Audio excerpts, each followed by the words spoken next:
लोकसभा चुनाव का बिगुल जो है वो बज चुका है, तारीखों का ऐलान हो गया है, लेकिन 2-3 सीटें ऐसी हैं जहां पर अभी भी प्रत्याशियों का चयन इंडिया गठबंधन की तरफ से नहीं हुआ है। खास करके महाराजगंज और सिवान लोकसभा क्षेत्र को लेकर खूब चर्चा हो रही है, क्योंकि महाराजगंज को लेकर काफी लड़ाई चल रही थी, सिवान को भी लेकर लड़ाई चल रही थी, क्योंकि दोनों जगहों पर एक बाहुबली का परिवार मैदान में था। एक तरफ प्रभुनाथ सिंह बाहुबली सांसद, तो दूसरी तरफ बाहुबली सांसद शहाबुद्दीन साहब का परिवार, प्रभुनाथ सिंह का परिवार। उनके बेटे 2019 में चुनाव लड़े थे और सिवान से शहाबुद्दीन के परिवार से उनकी पत्नी हिना साहब जो है वो चुनाव लड़ी थी। लेकिन इस बार राजद ने परिवर्तन करने का प्रयास किया और राजद ने सोचा कि इस बार दोनों के परिवार से किसी को टिकट नहीं दिया जाएगा, इसलिए उन्होंने महाराजगंज लोकसभा क्षेत्र कांग्रेस के पाले में डाल दिया और सिवान लोकसभा क्षेत्र से एक दूसरे उम्मीदवार का चयन करना जरूरी समझा। इस रेस में अवध बिहारी चौधरी का नाम काफी तेजी से आगे चल रहा है, लेकिन अभी तक उम्मीदवारों का चयन नहीं हुआ है।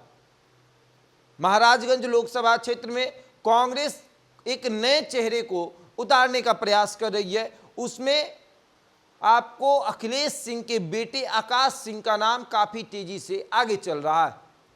अब अखिलेश सिंह ये देख रहे हैं कि मैं भूमिहार हूं और मेरा बेटा भूमिहार है, और अगर महाराजगंज लोकसभा क्षेत्र में अपने बेटे को लेकर जाते हैं तो काफी चर्चा होगी। लेकिन क्या ऐसा हो सकता है कि एक नए चेहरे को लाकर आप किसी लोकसभा पर थोप दीजिएगा और फिर वो चुनाव जीत जाएगा? महाराजगंज लोकसभा क्षेत्र में अगर जाएं तो अखिलेश सिंह को कितने लोग पहचानते हैं?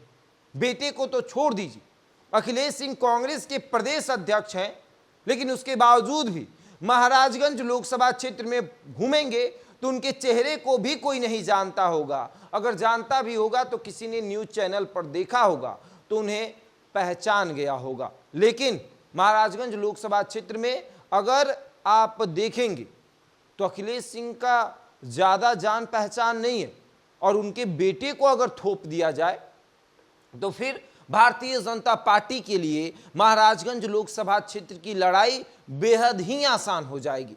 कुछ दिन पहले टूना जी पांडे सिवान से आकर महाराजगंज में भ्रमण कर रहे थे। उनका दावा था कि राजद ने उनको हरी झंडी दिखाई है और वो महाराजगंज लोकसभा क्षेत्र से चुनाव लड़ेंगे, लेकिन उन्हें भी शांत कर दिया गया क्योंकि ये सीट जो है वो कांग्रेस के पास चली गई। अब आते हैं सिवान में शहाबुद्दीन का परिवार काफी एक्टिव है। शहाबुद्दीन साहब जिन्होंने राजद को अपने खून पसीने से सींचा है, लेकिन अब उन्हें शांत करने, उनके परिवार को बिल्कुल शांत करने के लिए राजद ने सोचा कि ये सीट जो है किसी और को दे दिया जाए, और हिना साहब को पूरे तरीके से ठंडे बस्ते में डालने का प्रयास कर रहे थे। लेकिन हिना साहब भी वो निर्दलीय उम्मीदवारी पेश करने का दावा कर रही हैं, लेकिन अभी तक उन्होंने भी पर्चा उर्चा नहीं भरा है, या फिर यूं कहें कि अभी तक उन्होंने खुलकर नहीं बोला है कि मैं निर्दलीय चुनाव लड़ूंगी। वो भी देख रही हैं कि राजद क्या करने वाला है। अगर राजद उम्मीदवार उतार दिया तो फिर मैं निर्दलीय उतरूंगी,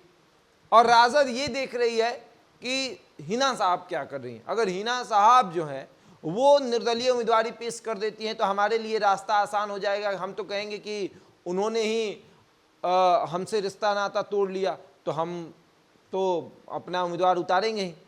महाराजगंज में प्रभुनाथ सिंह के परिवार के लिए काफ़ी मुश्किल भरा दौर रहेगा ये, क्योंकि कांग्रेस के पास वो जाएंगे नहीं और राजद इस बार उन्हें उम्मीदवार बनाएगा नहीं। रणधीर सिंह प्रभुनाथ सिंह के बेटे हैं। 2019 में वो महाराजगंज लोकसभा क्षेत्र से दावेदार थे, राजद के उम्मीदवार भी बने। उसके बाद फिर 2020 में छपरा विधानसभा से वो उम्मीदवार बने थे, हालांकि दोनों जगहों से वो चुनाव हार गए, जीत कहीं नहीं मिली। शायद इसलिए भी राजद उन्हें उम्मीदवार बनाने में पीछे हट गया।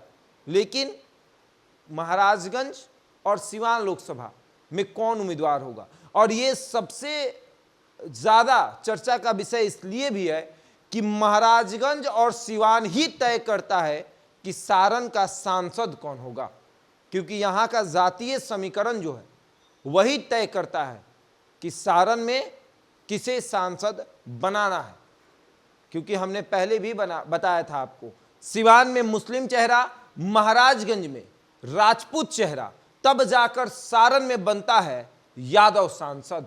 और अब इस बार का अगर जातीय समीकरण बदलेगा तो सारण भी रोहिणी आचार्य के लिए मुश्किल भरा रहेगा। बहरहाल इस खबर में इतना ही, बने रहे हमारे साथ और देखते रहे द इंडिया टॉप।